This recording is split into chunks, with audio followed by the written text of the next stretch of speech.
Now, wow, we cannot keep money at home. Now again, we can still not keep money in the bank. Our money is not even secure in the bank because these days, these banks, the way they are behaving is very, very suspicious. There are times when you transfer funds and the fund will not get to the person you are trying to transfer to, and then you go to the bank to complain, and then it will be so difficult for these bankers to refund your money. It's like, I don't understand. It's like, it's probably these bank staff have already been compromised to the extent of claiming innocent citizens money, because I don't understand. Before we go into the details of today's news, if you haven't subscribed to this channel, please do well to subscribe. Turn on the post notification bell so that you can be the first person to get notified whenever we upload a new video. Help us grow this channel by giving this video a massive thumbs up so that it gets recommended to other YouTube viewers all around the world as well. Lastly, leave your opinions in the comment section below. Without further ado, let's delve right into the details of today's news. GTB top managers hack Dangote, Shell, Chevron, others' accounts, steal 1 billion naira. Guaranty Trust Bank (GT Bank) has come under serious attacks in recent times. The bank has gotten itself entangled with 5 different mega entities, with the Lagos Federal High Court attempting to settle the rifts between the bank and the businesses.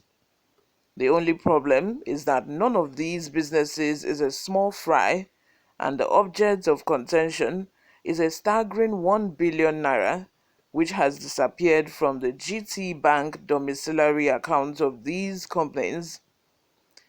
This online newspaper understands that coming first in any tournament of business and profitability requires boldness robust enough to topple the world. But when this boldness leads in the direction of greed and effany, the trophies that follow being triumphant would eventually bury the winner under the weight of a bad reputation.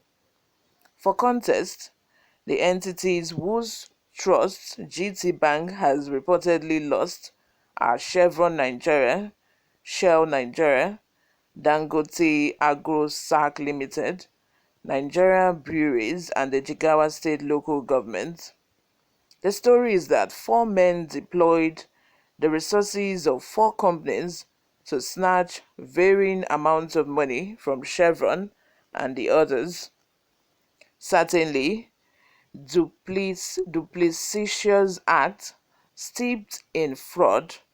The accused used various means to hack GT Bank databases, thereby obtaining unauthorized access to the corporate accounts of these mega entities. Although GT Bank is not the first prominent bank to have its server hacked, not even in 2023, it is certainly the one with the largest hole based on how much was stolen from the domiciliary accounts of Chevron, Dangote, and others. The boldness of the accused boggles the healthy mind.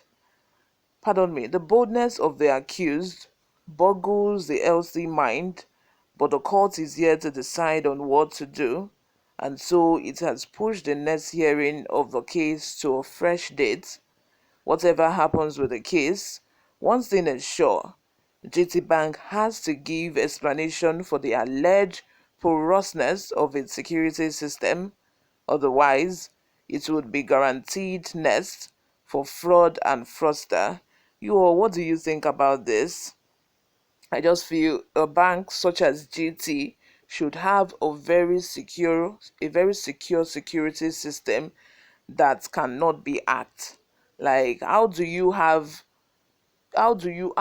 take home such huge amount of profits yearly, and you still cannot afford to have a very good and strong security system to the extent of being hacked to over 1 billion naira?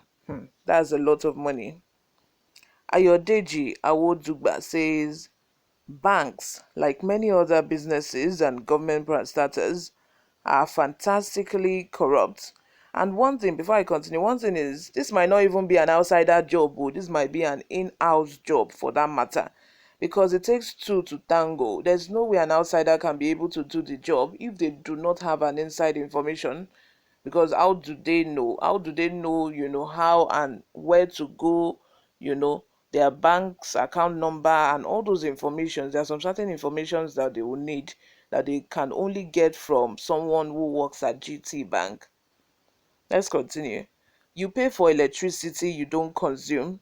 You procure transformers and cables for your community, yet you still pay for darkness, multiple taxation everywhere, local government, state and federal, unwarranted bank charges in bits that run to millions of naira every day.